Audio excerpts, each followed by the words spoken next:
Welcome to Still Plays Galaxy of Heroes. This is a talk video and I'm back from traveling, ready to get caught up with all these kits. But first, CG gives us Princess Kneesaa. We'll break down the insights, her kit, do our analysis, and look at what this means for the squad, counters, some of my first impressions.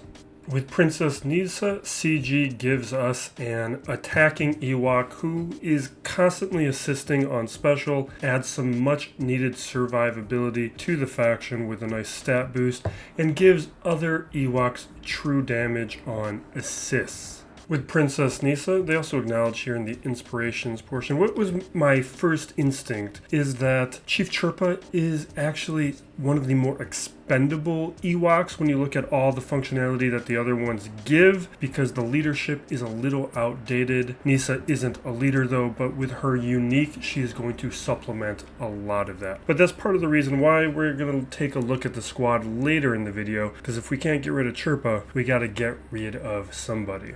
I like these quotes that CG has been adding recently. While they otherwise streamline most of this section, this is a nice addition. And it alludes to her raising the power level of the squad and their meta rankings as their overall intent. With the last section here, this is one of the more important sections. This is the strategy tips portion. And here, CG just emphasizes the crits, so keep that in mind with modding. Now with her kit, we're actually going to start with the unique ability instead of the basic. We do this sometimes when the unique is so important that it's going to govern how we look at the kit within its entirety. But even in this scenario, there's just so much here. We're going to be taking it in parts.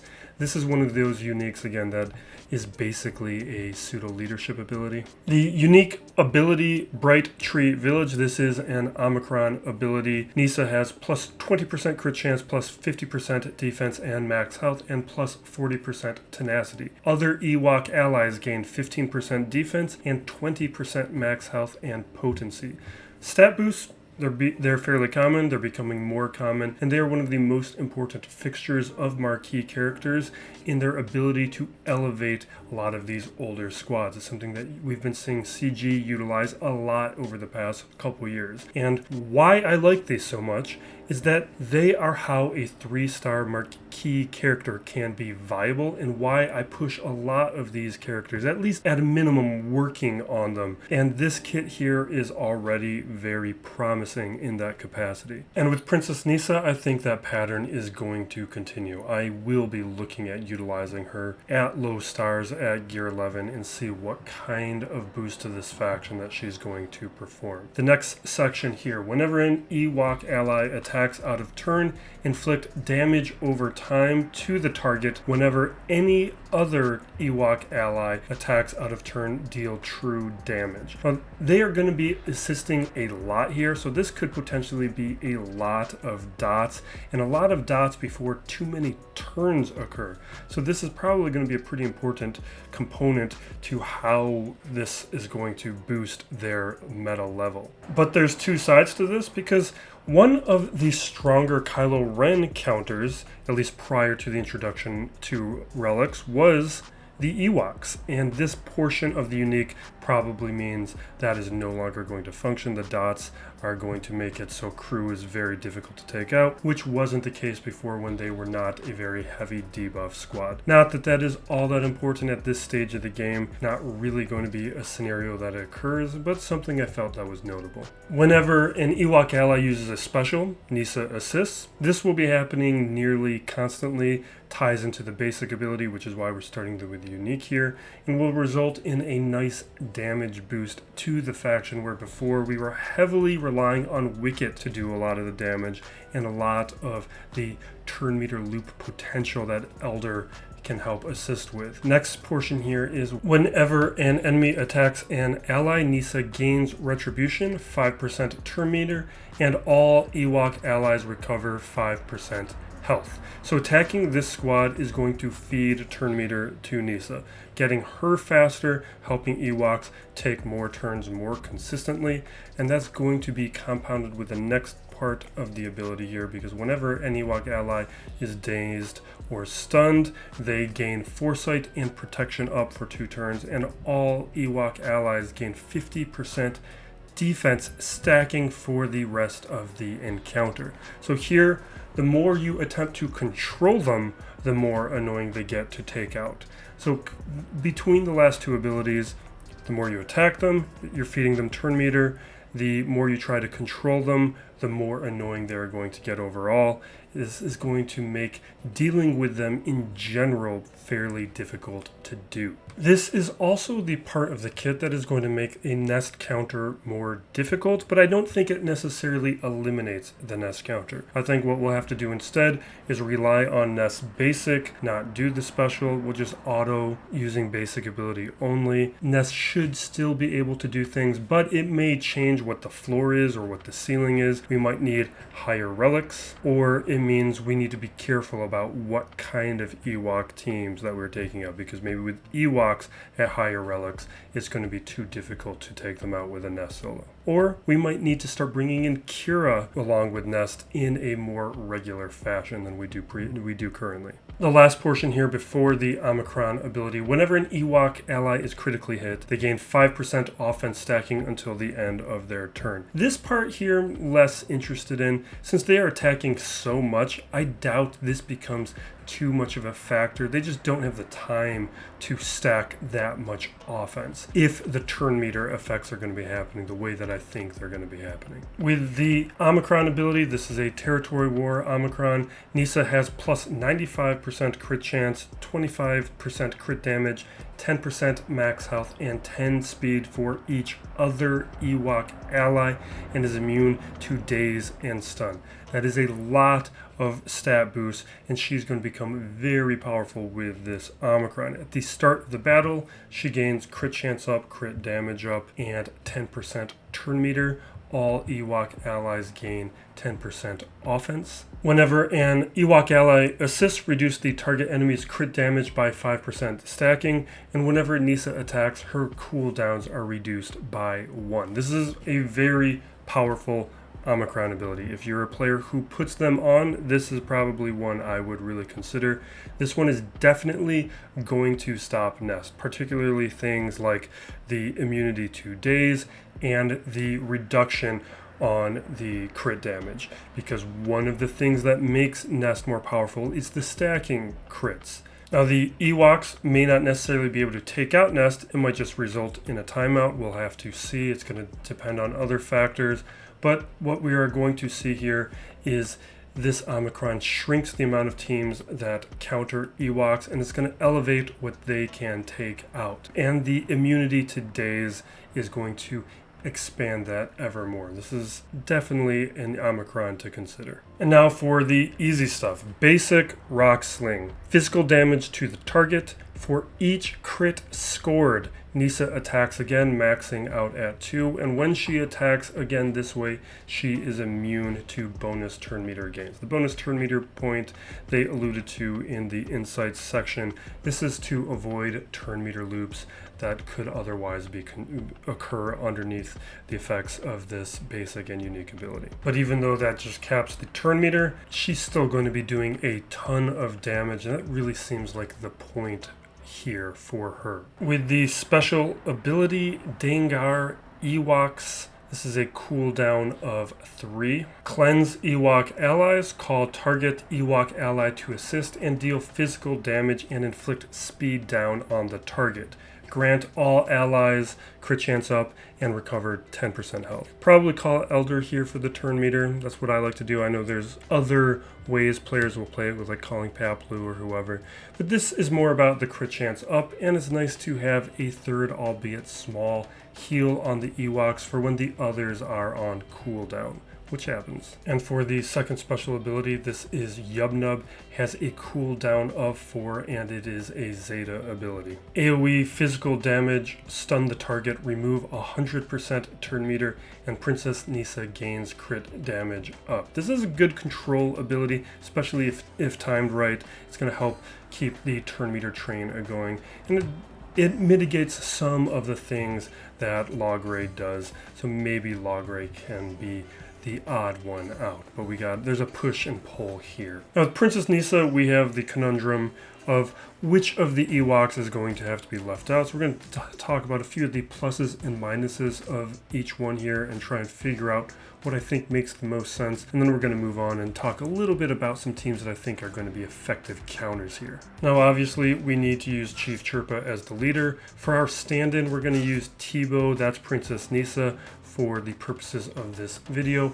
Elder has to be there. It's the revive. It's also a lot of the turn meter capabilities. So that now leaves us with some choices here where we've got Wicket, Paplu, Logray. Now Paplu I think is probably going to need to be there because what Paplu does is has a taunt and a dispel on basic. Dispel on basic is crazy important, but a character like Kneesaa, once she's eliminated, her unique is gone and all those benefits go away. So taking out Kneesaa is going to be one of the more important ways to countering her, which means you need to protect her. And as an attacker, she's probably going to be fairly easy to take out. So Paplu's import here is going to be keeping Kneesaa alive, which I think is going to be a little bit harder with Wicket or Logray. So I'm going to give a spot here. Now, Logray alluded to some of this. Logray, obviously very powerful, obviously very desirable, but some of what Logray does, like the turn meter removal, like some of the days or the foresight, those are things that Kneesaa, at least in part, grants. She is going to bring some turn meter removal. She is going to bring foresight, and the other aspects of her control are going to mean, and the turn meter gain, are going to mean that some of what Logray does is going to be a little bit more redundant, but not necessarily enough to get rid of. Other character to consider, Wicket. I would like Wicket to be one of the choices because Wicket is the most famous Ewok, everyone's more loved Ewok, played by David Warwick, or Warwick Davis. What is it? Anyway, Wicket here. The reason I think Wicket might be expendable is because Wicket's a little redundant. Because if the damage is as good as it sounds like with Kneesaa,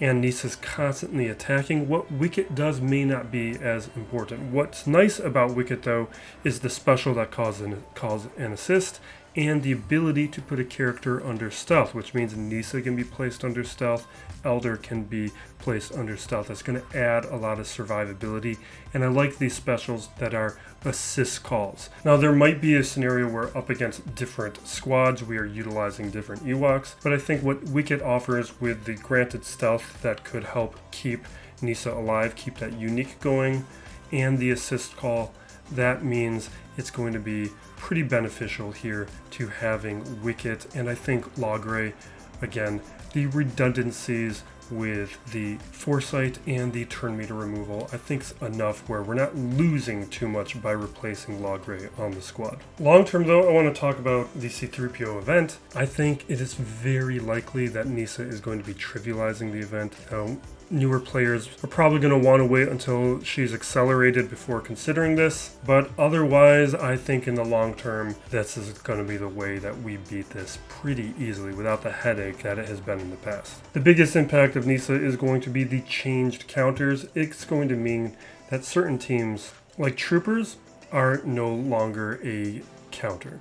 The days, all of the turns that are being taken, there's probably going to be a relic level component to this if they're mismatched. Like a Gear 12 Ewok team is probably going to still fall to the Troopers, but once you start seeing more relic Ewok murder bears, I would doubt that the Troopers can still handle them. It also means probably a squad like the Bad Batch is unlikely. What I do think is going to be fairly effective is Traya is still going to be effective. They have a lot of debuffs, but because of all the assists, they're going to be losing turns, plus you have Nihilus with Annihilate. It's going to be a very strong counter. The problem there more is Traya is more desirable in every other location, so you're not going to want to resort to that anyway. This is a team that I really like here. Sir Junda is going to crush it. The other issue here, though, is Sir Junda is so awesome that by the time you get a pretty good Sir Junda, you probably aren't going to want to use it here unless the Ewoks are so good on defense that this becomes a efficient counter, which I think is unlikely. What I do think is going to be more effective is just your standard General Grievous squad. Here there's BB-8 because it's in my presets, but Droideka would be fine. This is really about B2. B2 is going to have a lot of his turns triggered, then landing that buff immunity, which means all those effects from getting all that crit chance up, that crit damage up, that's going to be negated. Plus all the AoE damage from these characters is going to make it a little bit more effective to get around that Paplu taunt and make sure that Kneesaa is going down a little faster. But this could be messy. It's something that we're going to have to play and check out, but it's one of the ones that I'm considering. Tuskens are interesting to me because the stun that they inflict is going to cause foresight and protection up. But there's a question of maybe that can be offset just by the fact that they're going to be shutting down a lot of the extra turns that are going on with the Ewoks, and they may be able to out damage some of that defense gain that you're seeing from Kneesaa's kit. So it's worth testing. That one is a wait and see. But what I think is probably going to be the best counter, and what I'm going to hope for here, is the Sith Empire. Now, you're not going to want to use a Melgus squad. Actually, we don't even have a Malak here. With Malak, who is what I really want to talk about, Malak might just be a solo on the squad. Fear is an extremely effective counter to this. If we can't control them with stun and we can't control them with daze, we can control them with fear, and fear is just going to shut down all the turns that they take, and every time that they try to attack Malak, they're going to be getting feared. That'll be very effective. Now, obviously, Melgus is also going to be effective, but that's a very expensive counter to this squad, where Malak is going to, I think, be fairly effective, especially with all of us going after the Leviathan, and we're going to have these high relic Malaks to bring up against these Ewoks. Hopefully it's a solo. May not necessarily be one, but we could throw in a character like Marauder to boost some of that, because Marauder is going to get a bunch of bonus turns from all of their attacking as well. And what's nice is you can take Malak out of a Melgus squad without Melgus losing too much. And now for our standard wrap-up, the free-to-play gearing of my roster. This is the gearing that I did on June 6th. This one might be a big one. You can see the progress on Sir Junda. Little progress on Tarful. I don't know if he was from one. That might have just been other shards from elsewhere. This is the big one. The big project here, this is as I transition into Sith Eternal Emperor, making sure I get ready for that unlock. Not everything here. I think I was just working on some individual characters. But now that we have a 7-star Calcestis, bringing him up to gear 12. I'm not putting on any of the extra stuff because I want to attempt that event when I do without any of the extra pieces, see how that goes. We want to have some minimums. Now with Sith Eternal Emperor, hitting some of the pilots, doing Darth Maul. Going to take him up to, and I'm not sure how far we take everybody up. I think this is not when I'm ready for the event, because I think I only had a couple characters left. But we take Maul up to Relic 4. Royal Guard being another pilot, take him up. Maybe we did do everybody.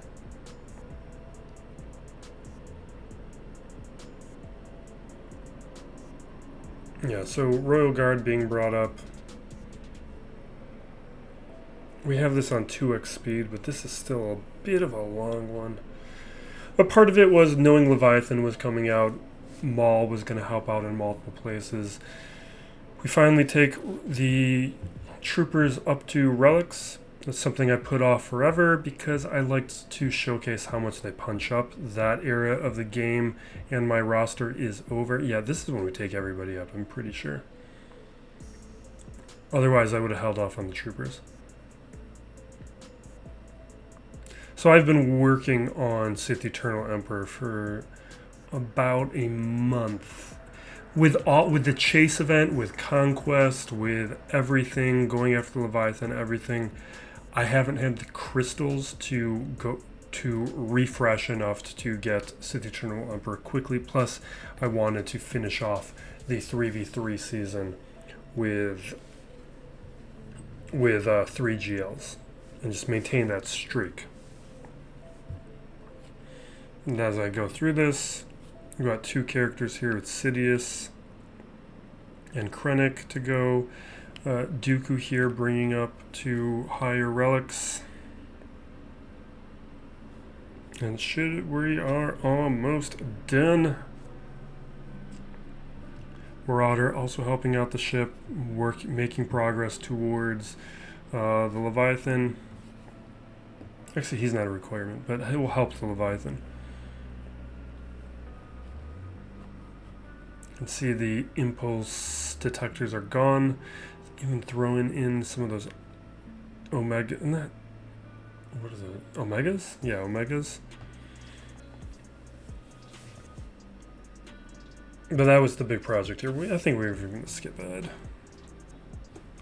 So we don't need to do all of this.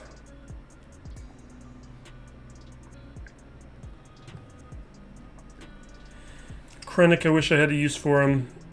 Not going to put the Omicron on.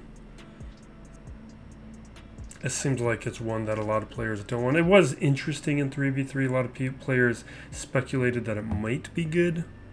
Doesn't look like that proved out.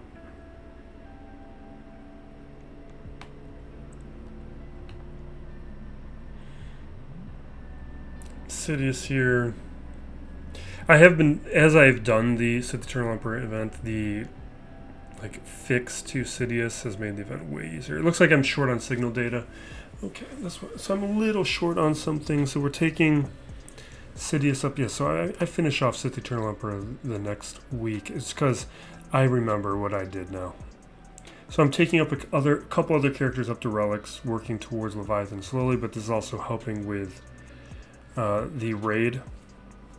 Just having a few other characters at relics so I can boost the level.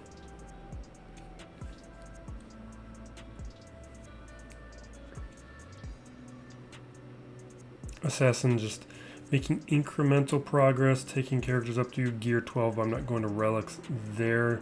But I help out the pilot, help out the testing that I was doing with the Sith fleet,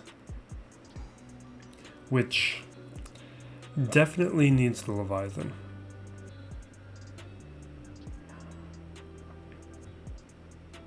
I was hoping with the Fury class interceptor it would be boosted enough to at least be usable under someone else. Not really the case. Basilisk Shun doing the same deal that I did with Sortie. Adding some stats to the Tuskens to boost some scores a little bit. You can see the raid progress here. Most of this is not to change. We're taking all the characters up to gear 12. Just everything is about just incrementally increasing the levels and the attempts, increasing the scores. Now we do that here with Sabine. We're not touching Gar or Imperial Super Commandos, so that it works better with the Profundity. Embo increasing so that I can throw him on a Jabba squad and use Datacrons.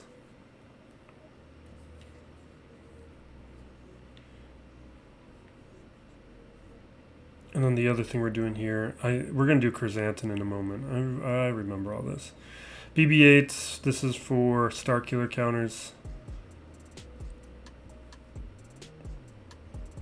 Because BB-8 at gear 11 dies real fast. You can see how many Kairos I used up. That's what's missing from some of those characters. Or no, it wasn't the Cairo. It's like the thermal or something. I forget what I burned through on this. This is when I throw the Ami onto Zori. Good Ami. The thing with her is she doesn't need it. She's plenty good without it. Like I was getting holds at like 4 stars, 5 stars without the Ami, with the Gear 11 Zori.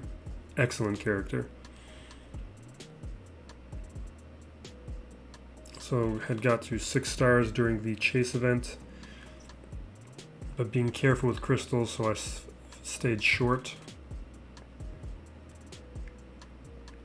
Chrysanthemum here, increasing the relic level. Just because I wanted to increase what I wanted to get better scores in the raid. So we stopped there, and we're a few relic levels short of Sith Eternal Emperor, because I started throwing around some of those materials. I think that I probably shouldn't have done some of this, because it did mean I was about it took me like another week to generate enough signal data in order to go after Sith Eternal Emperor.